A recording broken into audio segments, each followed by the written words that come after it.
show you my homemade banjolele. Right, so here's my homemade banjolele. Right, first of all I started with the drum. Basically I got the drum from a place on eBay called Tone Deaf Music. Brilliant, nice and cheap, it does the job perfectly. It comes with the skin, it comes with the ring, the steel ring, sorry, it comes with the lugs, except the lugs that are with it are like this, basically.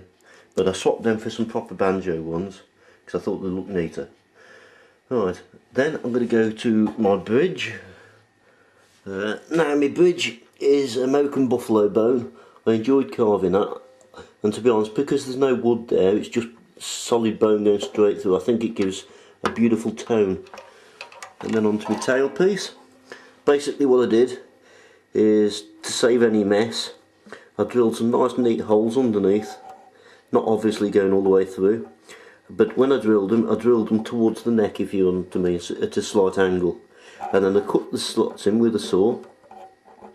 So it's a simple case then of tying your knots in your strings, putting them in and pulling it forward, and because it's angled it'll always pull it tight, so it'll never pop out. Right, and how I made this is basically a block of wood underneath which is shaped to the drum, and then from that block of wood you've got a piece of dowel running straight through, and then what I used is a pin.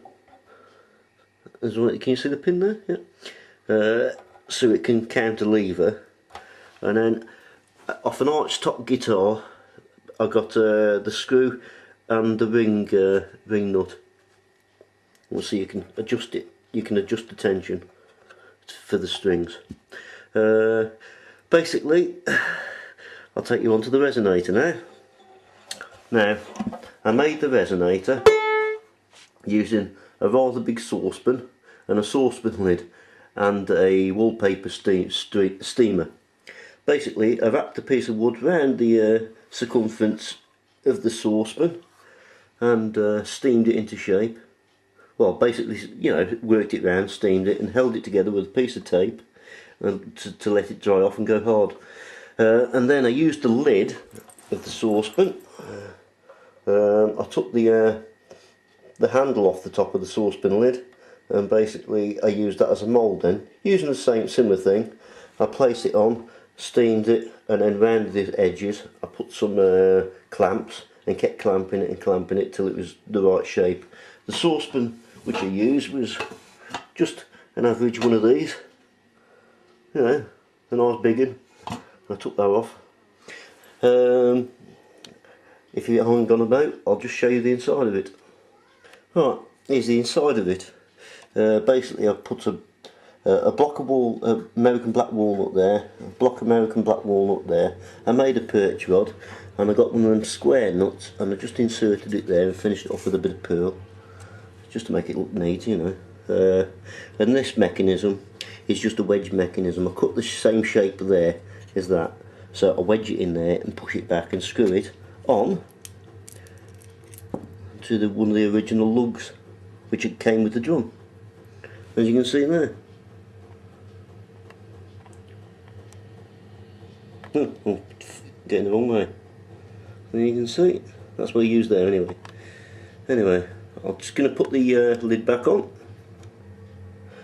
Right, and the way I put the pearl in, basically what I did is I cut the shape of the pearl first. I glued it, the bits on with just a little bit of glue, and then what I did is I cut round it with a scalpel, you know, just marked it carefully with a scalpel, and then I moved the pieces of pearl, and then I had a nice ghost image of the wood that I needed to cut out then, you see. So that's how I laid the pearl. I used quite a few different types of pearl, but I'm quite pleased with the after finish. It's quite good really. At the neck, basically what I did when I started this project, I bought a big bulk load of walnut because I just thought it'd look nice. I'll get a bit closer, you can see the grain of it. It's a really nice grain, I think. Basically what I did, across there is basically a plank of wood, put a block there, I cut the angle off so it'll be the same angle as the headstock, as you can see. yeah, and basically hexagonal, cut the wood it's like a big hexagonal, and then rounded it off then basically. So I thought rather than force a ukulele neck to fit it, I thought I'd make a neck that actually fitted it, if you know what I mean. And that way there's no mucking about then. So anyway, a bit unusual, but with the neck I thought I'd go for a bit of mahogany, so to give me that nice grain. I just really like the look of that grain. And I did the same thing, laid pearl on, cut round it, glued it in, flattened it off. Now, there's a handy little program on the internet called Fret Calculator, and it's absolutely brilliant. Basically, it's free to download, really simple and easy to use. Basically, you do your research, find out what scale you want. This one is a concert, and basically you tell it how many frets you want in, and it'll calculate where the frets need to go for you. And what's even more handier, it'll print a scaled picture so it's perfect to scale. So all you need to do is put that on your piece of wood and mark it, but it's always good to cross-reference it and measure it from the top just to make sure. And obviously I wanted to carry on a pattern to the headstock with all the different pearls. I got all the pearls off eBay, by the way. A bit of that albine and freshwater pearl. Yeah, that's it really. Okay. Yes, the ring. When I made the resonator, basically there's a big gap here, as you can imagine. So what I did, I made a thick cardboard template, and then basically I put the cardboard template onto a sheet of aluminium which I brought for very cheaply from a local shop, and then I just got a Dremel then and cut the shapes out to follow the pattern on down here as well. That was quite handy. Right, here's my banjolele, as you can see.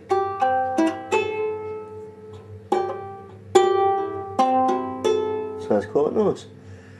And yeah, I took a lot of inspiration for building this off Savant, Electro Ukulele, and Michael J. King. Without them, I probably wouldn't have attempted this, to be honest. And so I thank you very much. Okay, there's me banjolele.